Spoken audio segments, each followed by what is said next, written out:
Before we switch topics here, Ken shares this article that's sort of in the vein of net neutrality, because we all know that where do we go right after net neutrality? Well, we go to municipal broadband. We should take the internet out of the hands of the big telecom lobbyists, of the big cable companies, and put it into the hands of cities and communities. So, boom, check this out. Electronic Frontier Foundation, this is an article from them. The U.S. desperately needs a fiber for all plan. Okay, what would that look like?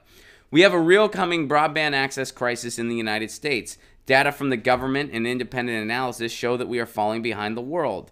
This crisis comes from the fact that fiber-to-the-home deployment, the alternative to your gigabit cable monopoly, is languishing and slowing down across the board. Well, this also has to do with the fact that we essentially allowed corporations and big cable companies to form an organized duopoly where they just kind of price gouge consumers and they put their profit motive above providing quality service for people. So if it's not worth it for them to build internet infrastructure in certain places, in their minds, they just don't do it. And they have shittier internet than they're capable of. Why? Because you don't have any other options. What are you going to do? Who are you going to complain to? A third-party contractor. That's who you're going to complain to.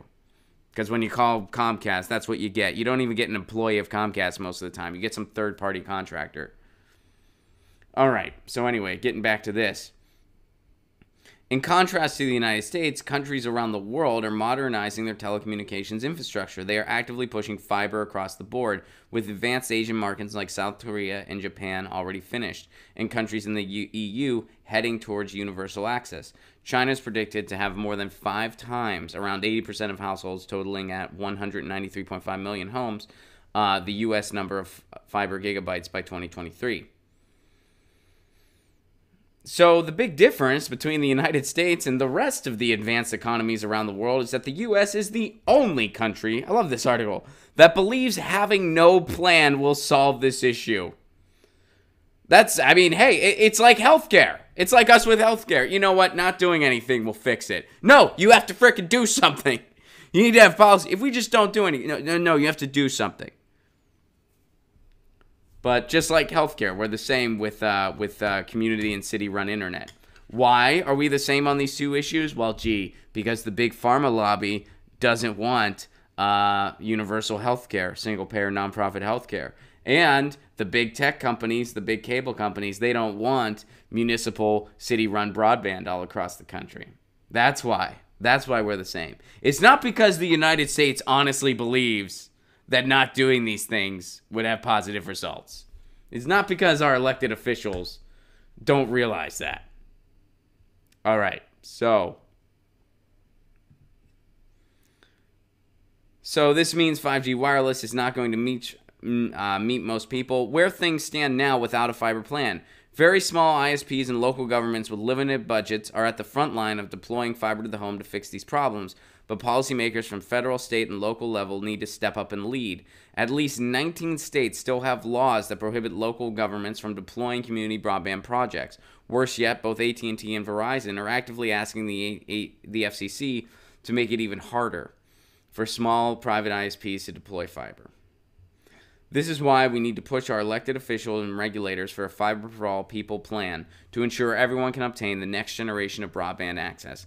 Otherwise, the next generation of applications and services won't be usable in most of the United States. So, what they're saying is there's so much red tape at the local level, which there is. We've talked about that on this show. When a community wants to do its own broadband project, usually these big cable companies already have contracts in place to try to prohibit them from doing this, and they need to figure out a way around it. Also, as this article reminds us, Verizon and AT&T are actively pursuing the FCC to stop that from happening in the first place. Oh, and by the way, they're claiming it's a First Amendment issue. That's what they're claiming. They're claiming that communities building their own broadband and telling the ISPs to go pound sand, or forcing the ISPs to compete with city-owned internet. The big cable companies are telling the FCC that violates the big cable companies' First Amendment rights. Remember when we talked about that on the show? It violates their First Amendment rights somehow. Isn't that interesting? We have the freedom of speech to price gouge you. Does that sentence make sense? No, it doesn't. Yeah, it doesn't. They're trying to make this a First Amendment case.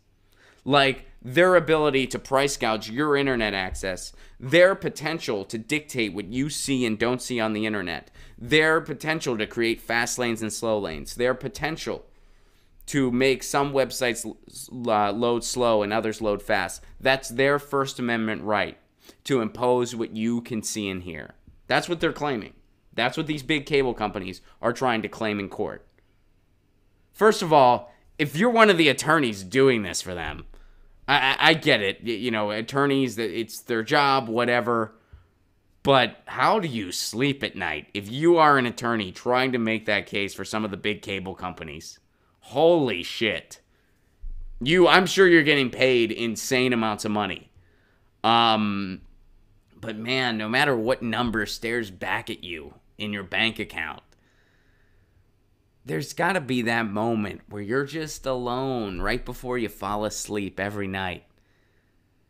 And how do you not just look in the mirror and go, I'm helping these big predatory companies screw over people's internet access.